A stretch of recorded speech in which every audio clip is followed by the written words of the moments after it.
예, 이삭 언약의 아들이라는 제목으로 함께 은혜의 말씀을 나눴으면 좋겠습니다. 오늘 본문 17장에 보면, 창세기 17장에 보면 할례에 대한 이야기가 가장 많이 나오지만 본문 17장을 잡은 이유는요, 이삭이라고 하는 이제 인물을 우리가 살피면서 은혜를 받을 텐데, 이삭이라는 이름이 이제 가장 먼저 나오는 것이 바로 이 17장에서 하나님께서 약속을 하시면서 이름을 정해주시는 것이죠. 이삭이라 하라. 그리고 내년 이맘때에 아이를 낳을 것이다. 이렇게 말씀합니다. 그래서 오늘부터 함께 이삭에 관련된 말씀으로 함께 은혜를 나눴으면 좋겠습니다. 이삭이라고 하는 인물이 보면 창세기 전체가 50장이 있는데요. 창세 고대의 이야기가 나오고, 그리고 믿음의 족장들 아브라함, 이삭, 야곱, 요셉의 이야기가 나옵니다. 그래서 요셉을 통해서 이스라엘이, 그 가족이 이집트로 이주를 하면서 이제 창세기가 끝나게 되는데, 그 이야기를 넘기면서도 보면 아브라함의 이야기 굉장히 많고요. 사건들도 많고 사고도 많았습니다. 야곱도 역시 마찬가지지요. 또 요셉도 굉장히 그러한 이야기가 많이 나옵니다. 근데 상대적으로 볼 때 이삭은 그 이야기가 별로 많지 않아요. 그냥 사람들이 생각을 하면 어떤 정도냐 하면 그냥 순종의 사랑, 아버지가 죽이려고 할 때 도망 못 간, 이 정도로 생각을 하고요. 그리고는 우물 판 정도, 우물을 왜 팠는지도 잘 모르겠고, 이런 정도. 가볍게 넘어가기가 쉽습니다. 공부를 하면서도 그렇고요. 요즘에 젊은이들한테는 이삭하면 가장 먼저 뭐가 떠오르니? 그럼 토스트? 이렇게 얘기하거든요. 웃으시는 분들은, 그래도 시내에서 토스트를 많이 사 드시는 분들인데, 이삭 토스트가 아주 맛있습니다. 그 정도, 그 이상도 그 이하도 아닌 것 같아요. 오늘 창세기 17장에 이삭이 처음으로 소개가 됩니다. 사실 아브라함의 아들이라고 하는 것은 굉장히 중요한 의미를 갖기도 하고요. 아브라함을 갖다가 하나님께서 12장에 부르시면서 어떤 약속으로 부르시죠? 너는 내 친척 고향을 떠나라. 그러면 내가 너에게 지시할 땅으로 가면 너를 통해서 민족을 줄 것이고 내가 복이 될 것이라. 이런 약속을 주신단 말이죠. 그래서 그 말을 듣고는 곧장 떠납니다. 뒤도 돌아보지 않고 곧장 떠나가서 하란을 떠나 가나안으로 들어가게 됩니다. 그러면 거기에서부터 금방 우리는 하나님의 은혜 가운데 머물 거라 생각을 하죠. 여러분 예수 믿을 때 그러지 않았나요? 예수 믿고 복 받으십시오. 그러면 예수 믿으면 바로 복이 뚝뚝뚝뚝 떨어질 줄 아는데 사실은 그 이후에 별로 달라지는 게 없어요.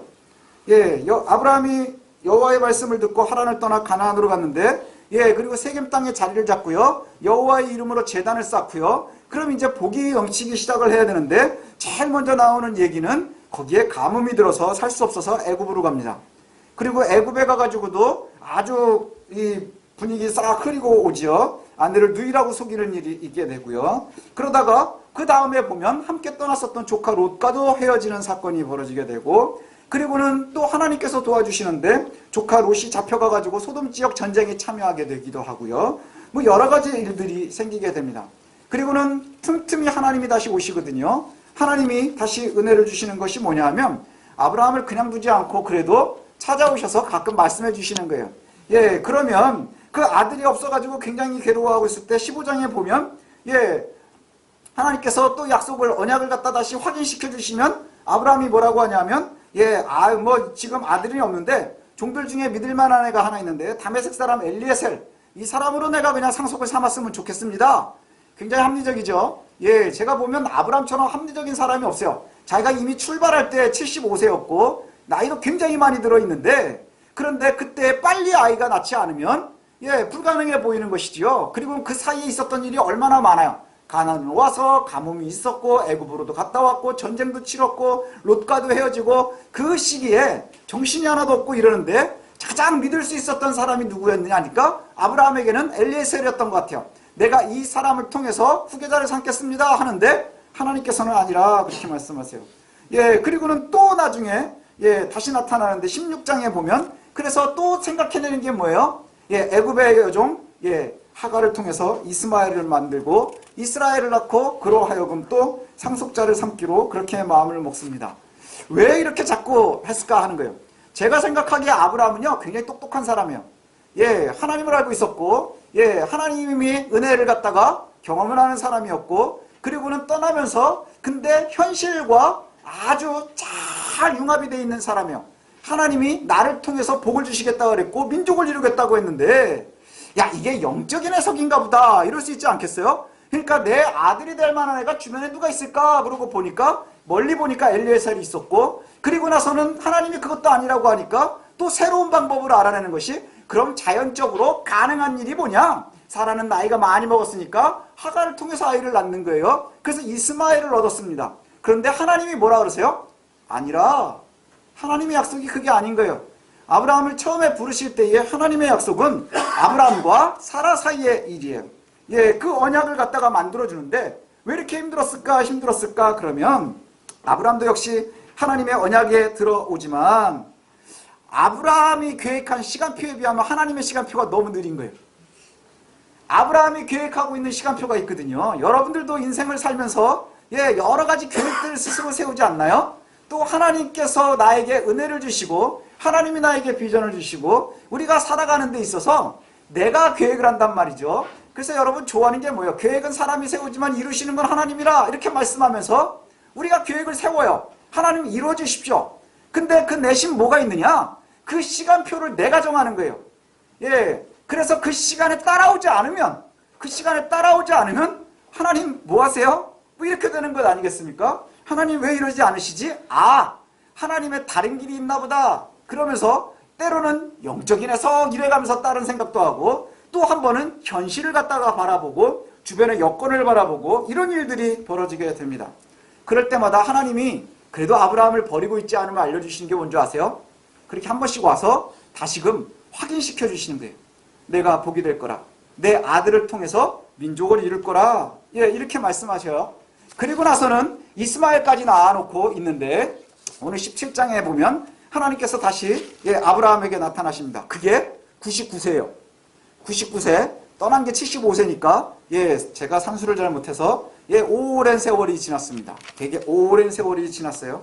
99세가 돼가지고 하나님이 다시 나타나셔서 또 말씀하세요. 뭐라고 말씀하시느냐 하면 아무것도 이루어진 게 없는데, 아브라함 입장에서는 할 걸 다 했는데 하나님이 하신 게 없어요.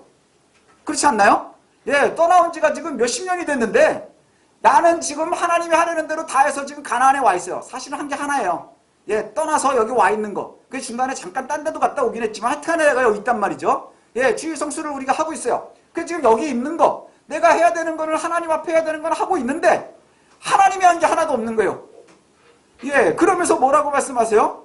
17장에 처음에 나오면 나는 전능하다. 내가 완전하니까 너도 완전하라. 내가 너와 사이에서 약속을 정했는데 내가 너를 크게 번성하게 할 것이라. 그 얘기가요, 아브라함에게는 와 하는 얘기가 아니에요. 이미 여러 번 들었어요. 누구한테요? 하나님한테 직접. 이미 여러 번 들었고, 그리고 그 얘기들 이후에도 변한 건 하나도 없어요. 변한 건 하나도 없었어요. 그런데 이 방법이 있어요. 그러니까 하나님께서 나는 전능하다. 내 앞에서 완전하게 행하라. 내가 너와 언약 사이에 두고 내가 너를 크게 번성하게 할 것이라. 그리고는 뭐라고 하느냐 하면 너는 이제 아브라함이 아니고 아브라함이라고 하고 사레는 사레가 아니라 사라라고 해라. 뭐 이렇게 얘기를 해요. 사레가 뭐죠?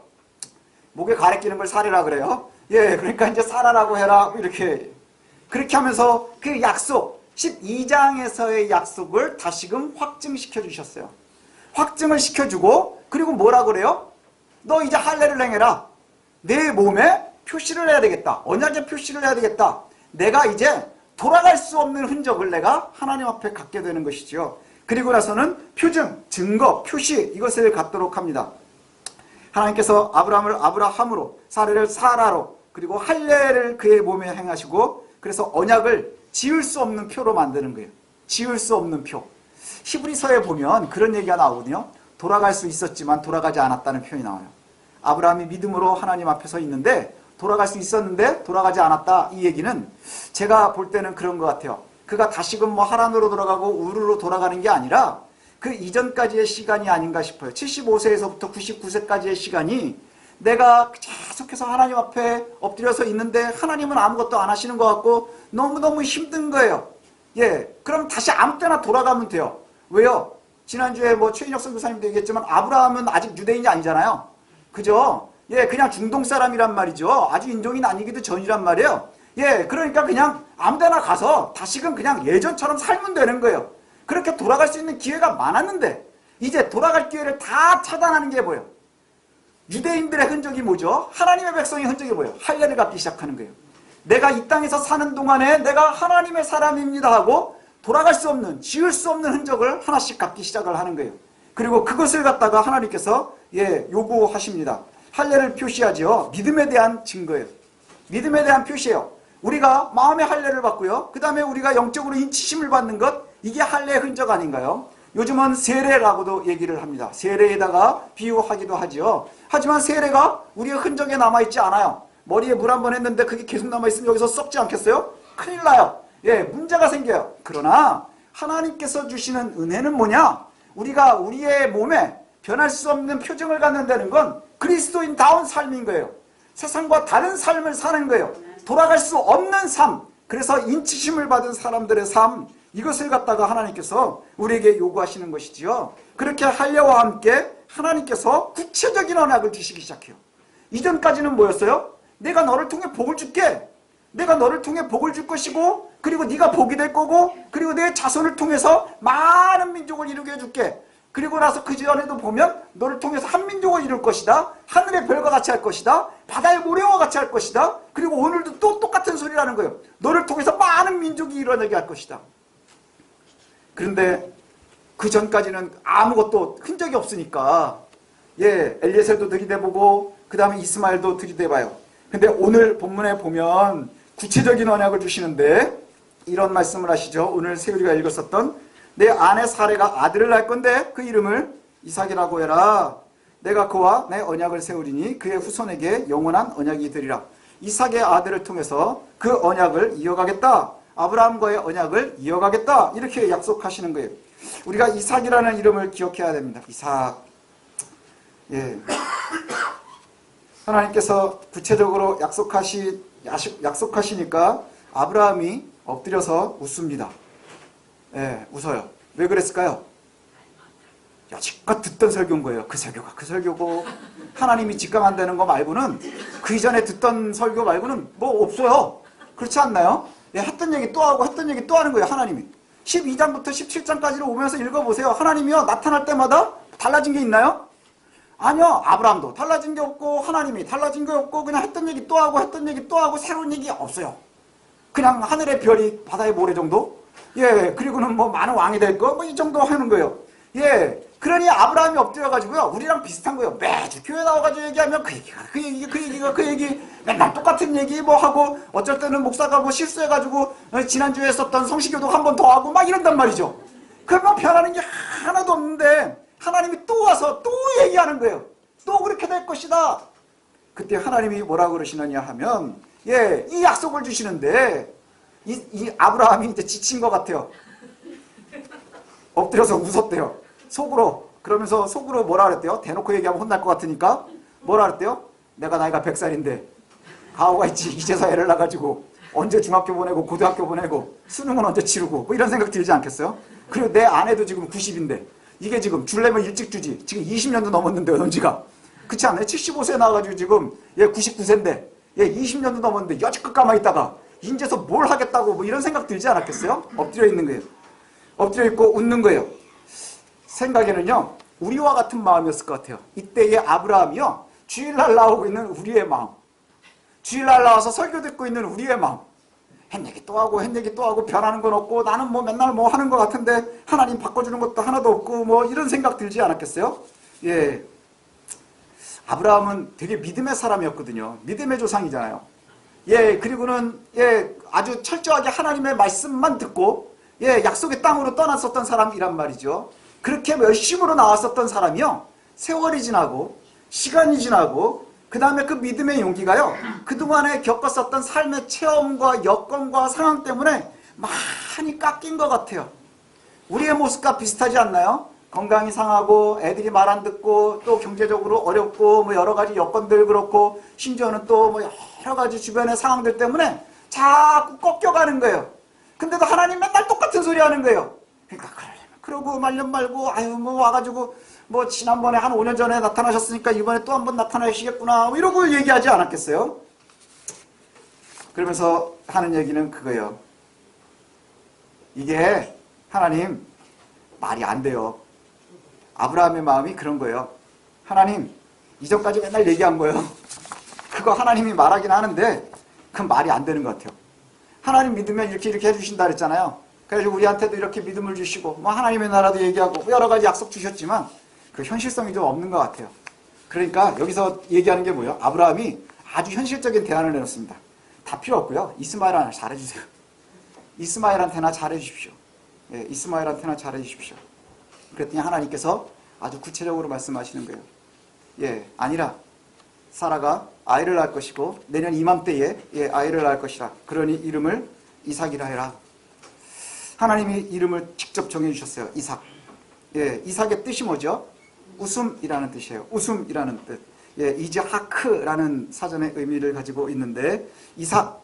그래서 이 히브리 사전을 찾아보면요. 뭐라고 되어 있냐면 아브라함과 아내 사라가 낳은 아들로 야곱과 에서의 아버지 이렇게 되어 있어요.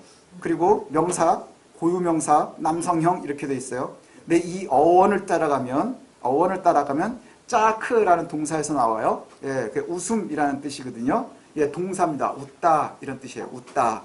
근데 이 웃다라는 게요 아주 좋은 의미잖아요. 미소, 예, 좋다. 근데 이렇게 찾아보니까 그냥 만연의 이렇게 흐뭇한 미소라기보다는요 여러 단어의 뜻이 나오는데 나쁜 단어가 더 많아요. 조소하다, 비웃다, 희롱하다, 이게 다 이삭이에요. 그냥 웃다. 이 안에 뭐가 있냐면 조롱하다, 희롱하다, 그 다음에 농담하다, 비웃다 이런 거예요.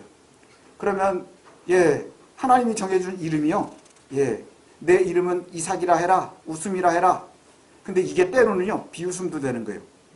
때로는 희롱도 되는 거예요. 근데 어쩔 때는 기쁨도 될 수 있겠죠. 기쁨의 웃음도 있어요.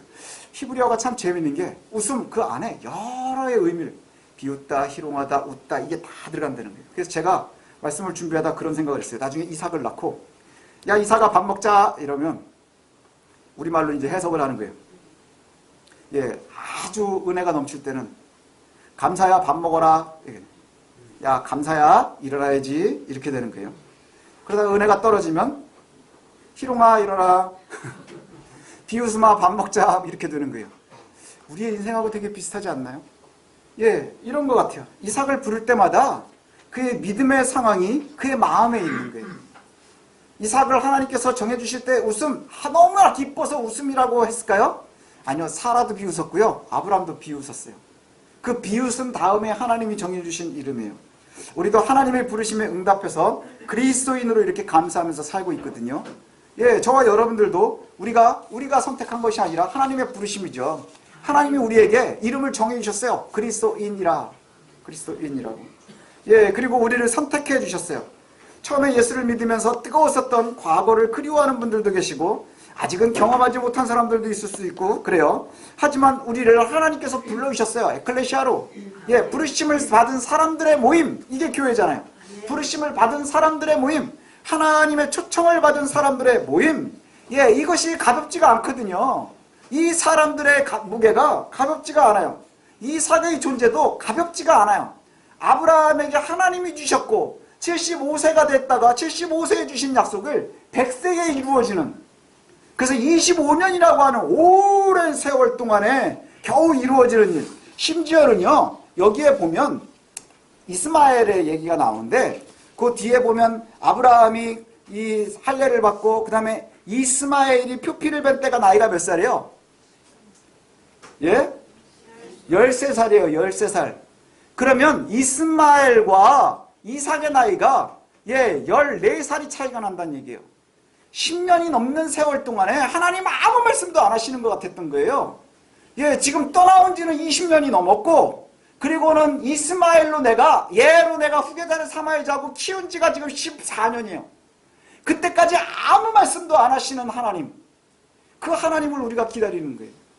근데 문제가 뭔지 아세요? 이 성경 안에 보면 사실은 하나님은 시간표가 늦지 변한 적이 한 번도 없는 거예요. 하나님은 나올 때마다 끊임없이 뭘 말씀하셨어요? 내가 너로 복을 만들 거고 너를 통해서 민족을 이룰 거고, 그것이 아브라함과 사라 사이에서 나올 것을 분명히 말씀하셨다는 거예요. 한 얘기가 또 그 얘기고 그 얘기가 또 그 얘기지만 나올 때마다 하나님의 말씀은 바뀐 적이 없어요. 근데 문제는 뭐냐 하면 아브라함이 끊임없이 바뀌는 거예요. 여건 때문에, 상황 때문에. 그러면서 언제는 엘리에셀을 들이대고 어떤 때는 이스마엘을 들이대고 그러면서 합리적으로 또 내가 생각할 때 가능성 있어 보이는 길을 자꾸 찾고 있다는 것이죠. 믿는 사람들이 조심해야 되는 것이 뭘까요? 하나님은 변하지 않으신다는 거예요. 여건이나 상황이나 그 어떠한 곳에서도 하나님은 변하지 않으신다는 거예요. 근데 문제가 뭐예요? 우리 입장에서 보니까 그 얘기가 그 얘기고 또 그 얘기가 또 그 얘기고, 그리고 신앙생활을 40년을 해도 40년 전이나 지금이나 바뀐 게 있나요? 주변을 보면 바뀌는 게 없는 것 같아요. 예, 저도 마찬가지고 여러분들도 마찬가지고. 그런데 우리가 믿음으로 선다는 게 뭘까요? 끝까지 버티는 거예요. 하나님께서 변한 적이 없으시거든요. 근데 생각을 해보니까 25년이라고 하는 세월이요, 아브라함의 세월에 그렇게 길지 않았다는 거예요. 아브라함의 세월에 그렇게 길지 않았어요. 그 사이에 근데 우리가 많이 흔들리고 넘어지는 거죠. 사실은 저와 여러분들도 마찬가지 아닌가요? 지금부터 열심히 25년 동안 흔들려 보십시오. 그죠? 25년 동안 지금부터 열심히 흔들리면 우리 딸이 저 나이가 안 돼요. 긴 세월이 아니라는 거예요. 근데 하나님께서 변하지 않으시는데 우리가 앞으로 뒤로 엎어치고 맵치고 맨날 그런다는 것이죠. 왜 그럴까요? 그게 믿음 없음인 거예요. 연약함인 것이죠. 예. 비록 우리의 눈에 볼 때 그 존재가 아브라함이나 야곱이나 심지어 요셉에 비해서 미미하지만 이삭은 하나님의 은혜 가운데 서 있는 사람인 거예요. 하나님이 정해주신 사람, 저와 여러분들도 그런 사람이에요. 우리가 부름받은 것, 아브라함도 역시 하나님께서 직접 부르셨지만 이삭도 역시 하나님이 직접 선택한 아들인 거예요. 예, 그리고 저와 여러분들도 그렇게 선택받은 사람들인 거예요.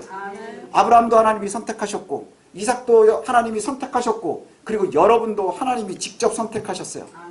예, 아브라함의 세월에 주변에 변하는 게 하나도 없는 것 같아요. 세상의 사람들의 눈으로 볼 때 무능해 보이고 연약해 보이고 아무것도 바뀌는 게 없어요. 심지어 이삭도 그런 사람들처럼 보입니다. 그런데 우리가 현대를 살아가는 우리들이 한 번쯤 다시 되돌아봐야 되는 게 뭐냐? 버틸 수 있는 은혜예요. 예, 버틸 수 있는 은혜. 요즘 대한민국의 믿음 생활을 하는데 우리가 가장 어렵게 되는 게 뭐냐라고 사람들이 이렇게 물어보면요, 그렇게 대답들을 많이 한다고 그래요. 기독교에 대한 곱지 않은 시선, 그 다음에 교회들이 연약해지는 것, 성도의 수가 줄어들고 있는 것, 여러 가지 의견들이 막 나오거든요. 근데 제가 그런 통계들을 가끔 보면서 제가 고민을 해봤어요. 뭐 때문일까? 뭐가 가장 큰 문제일까? 제가 나름대로 내린 대답이 있습니다. 제가 속으로 가지고 있는 제 개인적인 대답, 고민에 대한 답은 우리의 우상숭배 때문이에요. 우리의 우상숭배 때문이에요. 아브라함도 우상숭배라고 있었어요. 어떤 우상숭배라고 있었을까요? 지금 내 현실에 예민한 우상이 있었던 거예요. 내 나이의 한계, 이것도 우상이 되었었던 거예요. 하나님께서 오늘 왜 17장에 나오시면서 제일 먼저 하신 말씀이 뭘까요? 나는 전능하다. 전능하다는 게 뭐예요? 우리의 상식에 매이지 않는 거예요. 우리의 지식에 매이지 않는 거예요. 하나님에겐 불가능이 없다고 하는 것이지요. 근데 우리가 하나님을 그렇게 알고 있으면서도 이념적으로 생각을 하면서도 자꾸 주변에서 깎이고 여러 가지 상황이나 처지 때문에 우리가 무슨 생각을 하는 줄 아십니까? 그 우상들로 자꾸 하나님을 재단하고 싶어 하는 거예요. 내 생각과 내 시간과 내 시간표를 정해놓고 거기에 맞지 않으면 내가 자꾸 하나님과의 언약을 조종하고 싶어 하는 거예요. 바꾸고 싶어 하는 거예요. 개조하고 싶어 하는 거예요. 우리 다 우상 숭배하고 있다는 것이지요. 저와 여러분들의 우상이 뭘까라고 고민을 해봤어요. 저도 역시 여러분들하고 다르지 않거든요. 뭐가 가장 큰 우상일까? 그래서 생각을 해보니까 성공하는 것, 돈 버는 것, 그 다음에 자녀들이 잘 되는 것, 뭐 이런 것들이 우상 아니겠어요? 예수님께서 그렇게 말씀하셨어요. 돈과 하나님은 같이 섬길 수 없다. 그렇죠? 예, 돈과 하나님은 함께 섬길 수 없다 그랬어요. 근데 신기한 게 뭔 줄 아십니까? 모든 우상은 함께 섬길 수 있어요. 돈과 아이는 함께 섬길 수 있습니다. 그리고 돈과 아이는 함께 섬겨야 시너지가 발생하는 거예요. 우리가 조심해 봐야 되는 것이 바로 그거예요. 아브라함은 아들을 바라고 그 모든 모험을 시작했다고 해도 과언이 아니에요. 모든 모험의 시작이 뭐예요? 땅에 있었나요? 아니요, 땅으로 가면 내가 너에게 민족을 이루게 해줄게. 네 아이를 줄게. 이 얘기했단 말이죠. 하나님의 약속으로 가면 아들을 줄게 라고 얘기를 했는데 근데 그것이 우리에게 한번 조심해 봐야 되는 것이 되는 거예요. 정작 하나님과 언약을 거하는데 그 몸이 그저 가나안에만 있다고 해서, 가나안이라고 하는 땅의 울타리 안에 있는 것만으로 해서 그 언약을 그냥 있는 것이 그냥 존재만 하는 것으로 끝나는 게 아니라 신뢰하고 기다릴 수 있어야 한다는 거예요. 그 가나안에 가만히 기다리면서 하나님의 시간표에 우리가 때로는 좀 바보 같아도 기다릴 수 있어야 되는 거예요. 근데 가만히 있었나요? 아니요. 살기 힘들면 아브라함은요, 애굽으로 갔어요. 그리고 아내를 누이라고도 속였어요. 그리고는 엘리에셀도 한번 들이대봤어요. 이스마엘도 됐어요. 하나님은 한 번도 여러 아내를 허락하신 적이 없거든요. 근데 믿음의 조상에서부터 여러 아내를 통한 아이들을 갖기 시작하고요. 그것이 지금까지도 분란의 시작이 되는 거예요. 왜 그럴까요? 하나님은 한 번도 바뀐 적 없지만 우리가 합리적이라고 하는 핑계를 대고, 그리고 내 현실적이다 하는 것을 핑계를 대고, 지금 내 상황이나 여건이라고 하는 핑계를 대면서 하나님의 언약을 기다리지 못하는 거예요. 무엇 때문이에요? 우리가 가지고 있는 우리의 우상 때문인 거예요. 늘 하나님의 은혜를 기대하면서 감사가 끊어지지 않는 저와 여러분이 되었으면 좋겠습니다. 그런데 이삭이 때로는 감사도 되지만 때로는 비웃음이 되기도 한다는 거예요. 우리가 늘 하나님의 은혜 가운데 있을 때는 늘 감사가 되지만, 그러나 힘들 때는 때로는 의심도 되고 비웃음도 될 수 있어요. 우리가 이것을 좀 잘 바라봤으면 좋겠습니다. 웃음이라는 이삭 뒤에 비웃음을 버렸으면 좋겠어요. 불신의 모습들을 버렸으면 좋겠어요. 이것이 하나님의 사람이 경건이라고 하는 척하면서 살아가는 그 뒤에 경건의 모양을 들이대면서 뒤에서는 세상과 다르지 않은 우상을 끊임없이 섬기고 있는 거예요. 하나님보다 돈을, 하나님보다 자녀들을, 그리고 내 시간표를, 그리고 나의 성공을, 이것이 주변에 있는 여건들을, 이것을 갖다 저 주변에 있는 여건들이라고 하는 핑계를 대면서 우상을 점점점 세워가는 것이지요. 이제 우리가 하나님 앞에 선다고 할 때 우리가 하나님의 은혜를, 하나님의 언약을 우리가 처음의 모습을 한번 되돌아봤으면 좋겠습니다. 창세기 12장에 하나님이 아브라함을 부를 때에 그 언약을 기억해 보세요. 내가 본토 친척 아비집을 떠나라. 그러면 내가 너희를 통해서 민족을 이루게 할 것이고 너로 복이 되게 할 것이라. 그 약속을 주셨어요. 그리고 하나님은 그 이후로 한 번도 그 언약을 바꾼 적이 없어요. 끊임없이 확인시켜 주셨어요. 근데 한 가지 어려움은 그 시간이 길었다는 거예요. 하지만 되돌아보니 그렇게 긴 시간도 아니었는데 우리는 자꾸 여건, 상황, 처지에 하나님을 바라보는 것보다 지금 내 눈앞에 있는 것에 더 예민하기 때문이죠. 그게 바로 우상숭배의 시작인 줄로 압니다. 하나님께서 10가지의 재앙이라고 하는 큰 일을 하셔서 출애굽하게 하셨어요. 그리고는 심지어 하나님의 주권을 알려주시려고 시내산에서 하나님께서 법을 만들어주고 계셨어요. 그때 이스라엘 사람들이 뭘 했나요? 그 잠시를 기다리지 못해서 그 순간의 상황을 통해서 만든 것이 바로 우상이에요. 우상이라는 것이요, 신천지에 있는 게 아니에요. 우상이라고 하는 것이요, 하나님의 교회에 있는 게 아니에요. 우상이라고 하는 것이요, 이단들한테 있는 게 아니에요. 우상이라는 것은 바로 가장 가까이에서 우리를 하나님과의 사이에서 이간질을 하는 거예요. 믿음을 갖다가 자꾸 흔들리게 하는 것, 그게 바로 우상이라는 것이죠. 아브라함에게 우상은 무엇이었을까요? 아마 땅도 우상이었을 거예요. 그러니까 떠났었겠죠. 또 주변의 여건들, 상황, 엘리에셀, 또 이스마엘, 이 모든 것들이 다 그에게 우상이 되었을지도 모르겠어요. 그러나 하나님께서 그 모든 것을 하나님의 은혜 가운데로 가지고 오고 견디고 버티게 할 때에 그때 비로소 웃음을 주시는 거예요. 그 웃음의 이삭. 그래서 신뢰의 사람들, 또 순종의 사람들, 저와 여러분이 되었으면 좋겠습니다. 내 안에 혹 아직도 우상의 모습들이 있다면 제해버리십시다. 그리고 할례를 받는 것처럼, 아브라함이 할례를 받으며 이삭을 얻는 것처럼 우리가 되돌아갈 수 없는 그리스도인다운 삶으로 들어가는 거예요. 그리고 하나님만 신뢰하는 그러한 모습을 회복하는 저와 여러분들이 되시기를 소원합니다. 기도하겠습니다.